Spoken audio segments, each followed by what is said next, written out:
Okay, picture this. You're given the title God by thousands of people who genuinely believe in you. Or you're called a monster because you're too powerful to be seen as human anymore. That's a heavy name to carry for a lifetime, right? Well, that's exactly what almost every member of the Akatsuki goes through. This is the most feared organization in the world of Naruto, but it's not just a group of powerful ninja. Every single member carries a nickname that becomes part of their identity. Some of these nicknames fit so well they're basically the most accurate summary of who that person really is. Others are deeply ironic, turning out to be the exact opposite of the reality that person actually faced. In this video, we're going to break each one down.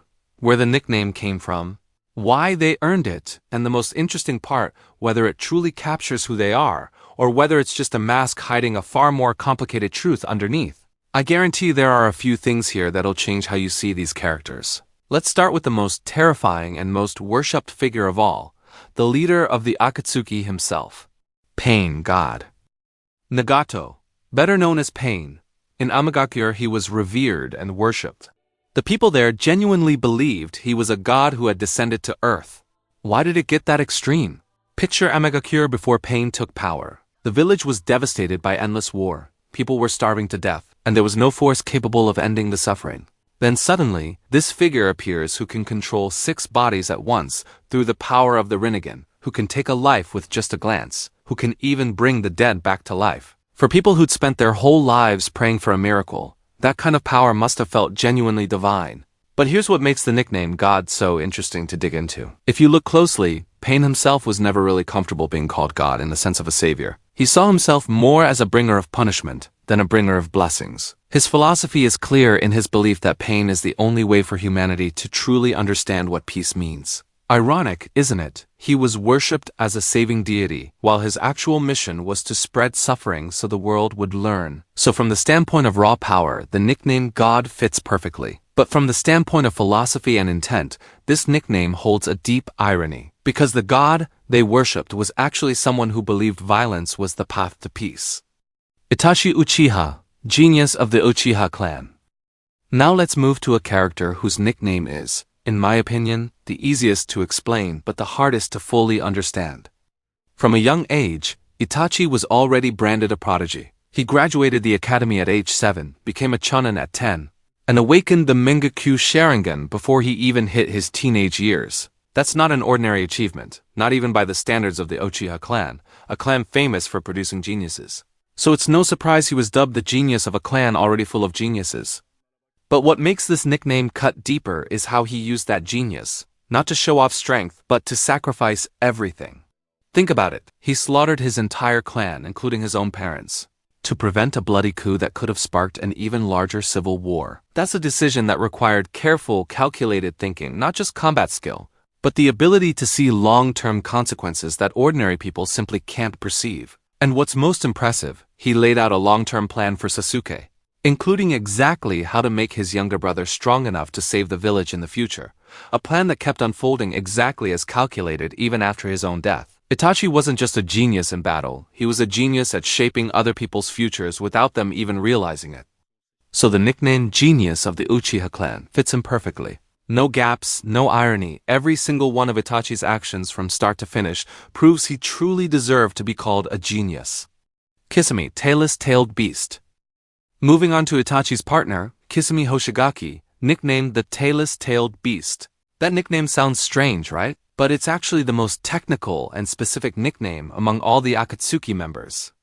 A Biju, or tailed beast, has a chakra reserve far beyond that of an ordinary human. Kisame is human, but his chakra reserve is so massive, it's as if he carries the power of a Biju inside a human body. On top of that, his shark-like face, sharp teeth, and his sword Sanahara with its shark skin-like scales. All of these visual elements make him look like a sea monster disguised as a man. The visual design alone strongly supports the nickname. What makes this even more compelling is how Kisame proves the nickname through action, not just reputation. When he fought Might Guy, one of the strongest taijutsu users in Konoha, he was able to hold his own alone for an extended period, forcing Guy to open high-level chakra gates just to keep up with him. That's real proof that Biju-level chakra isn't just a gimmick attached to his name. How well does this nickname fit? Nearly perfectly. In terms of power, appearance, and fighting style, everything aligns with the name he carries. Orochimaru, the Snake SANNIN. Before he became part of the Akatsuki story, Orochimaru was already known throughout the ninja world as the Snake SANNIN, one of the three legendary ninja of Konoha alongside Jiraiya and Tsunade. This nickname isn't just about his signature snake jutsu, it's tied to his entire life philosophy. Snakes are a symbol of regeneration, creatures that shed their skin and are essentially reborn. And that's precisely what Orochimaru pursued his whole life, immortality through body transfer techniques, so he could keep learning every jutsu in the world without being limited by age. In terms of how well the nickname fits, this is one of the most symbolically accurate. Snakes shed their skin, Orochimaru sheds his body. Both are fundamentally about survival by abandoning an old form for a stronger new one.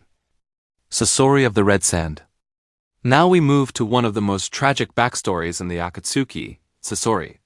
Nicknamed Akasuna no Sasori, or Sasori of the Red Sand. He earned this nickname because of how effective his puppets were in combat during the Third Shinobi World War. So much enemy blood was spilled and stained the sand on the battlefield, wherever he fought that the sand around him would turn red. Because of that reputation, he was called Sasori of the Red Sand, even before he officially joined the Akatsuki. But let's dig a little deeper into why he became this way. Sasori lost his parents when he was still a child. And in their place, he built chakra puppets modeled after their faces, trying to revive the warmth he'd lost through his own creations. Ironically, that obsession led him down the opposite path entirely. He turned his own body into a puppet, literally killing off his own humanity in pursuit of an art he believed to be eternal. This is what makes Sasori of the Red Sand so interesting to analyze. The nickname accurately captures his strength, but it fails to capture his most human side. A child who just wanted to feel the warmth of family again, but whose search for that warmth ended up costing him his own humanity. So the nickname accurately describes his power, while hiding the wound at the root of it all.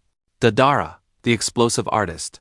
Now, this one's different from the others because the title artist wasn't given to him by anyone else. It's an identity he built and believed in himself throughout his entire life. His philosophy is simple but extreme. Art is an explosion. To Deidara, true beauty isn't eternal. True beauty exists in the fleeting moment right before something is destroyed forever. That's why he uses explosive clay that can be molded into anything his imagination conjures, before ultimately being detonated as the culmination of his artwork.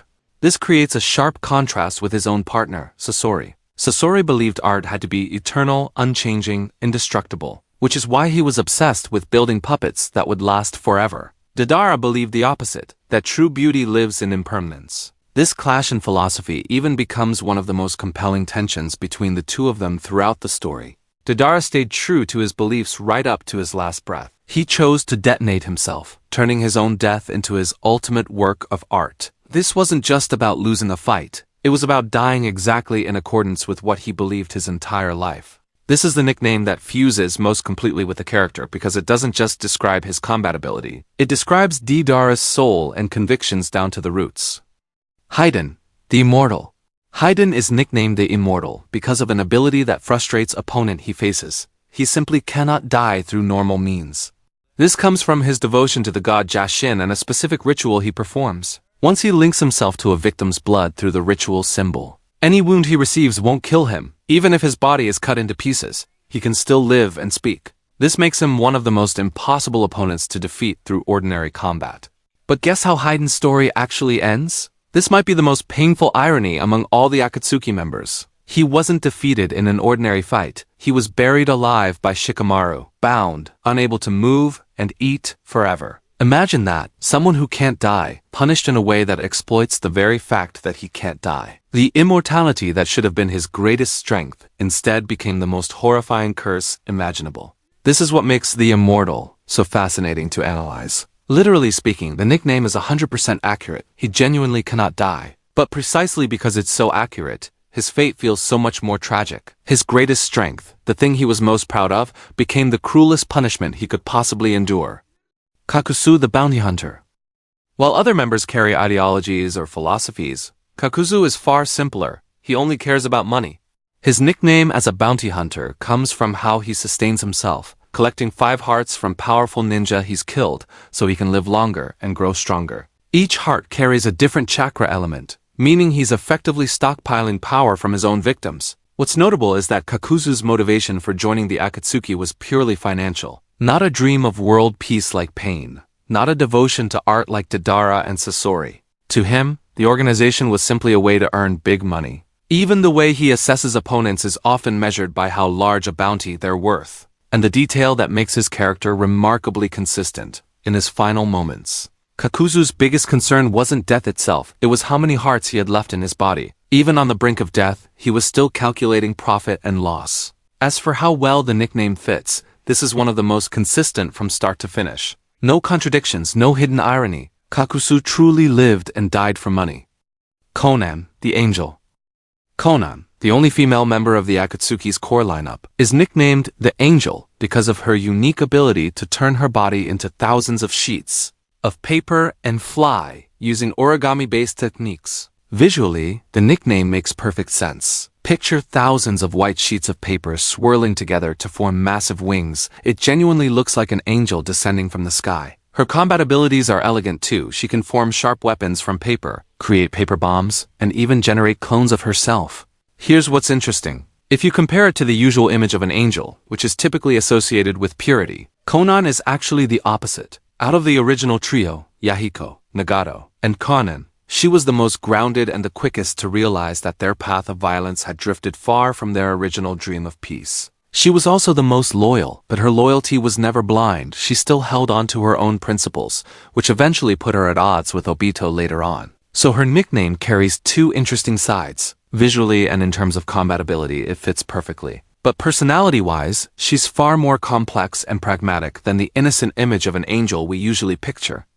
Zetsu, the eyes and ears of the Akatsuki. Unlike other members who carry flashy titles like God or the Immortal, Zetsu is known by his role rather than a grand title. He's called the eyes and ears of the Akatsuki. Why? Because his ability to split himself and merge with plants or soil makes him the perfect spy. He can appear anywhere undetected, gather information, and even disguise himself as an enemy's corpse to deceive opponents. His function isn't frontline combat like the other members. It's making sure the Akatsuki always stays one step ahead through the information he quietly collects. In this case, his nickname fits almost perfectly on a functional level, but that's exactly where the sadness lies. He never truly got to be a member with his own will like the others. He was just a surveillance tool created for someone else's purpose. Obito, Tobi, the fake Madara. And finally, the most unique case of all, Obito Uchiha, who spent years hiding behind a mask under the name Tobi, claiming to be Madara Uchiha, a living legend feared throughout the entire ninja world.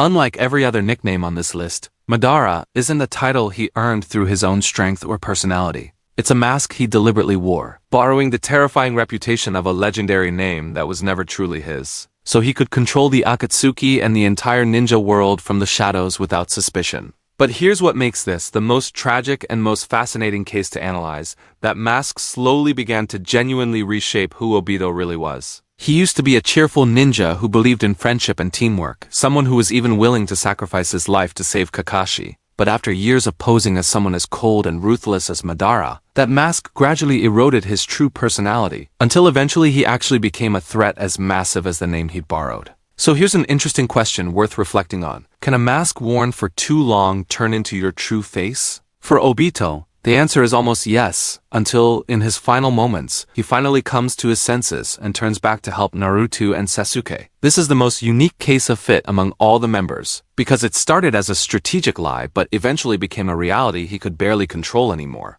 So there you have it. The nicknames of every Akatsuki member, from the ones that most accurately capture who they truly are, to the ones that carry the most painful irony in their stories.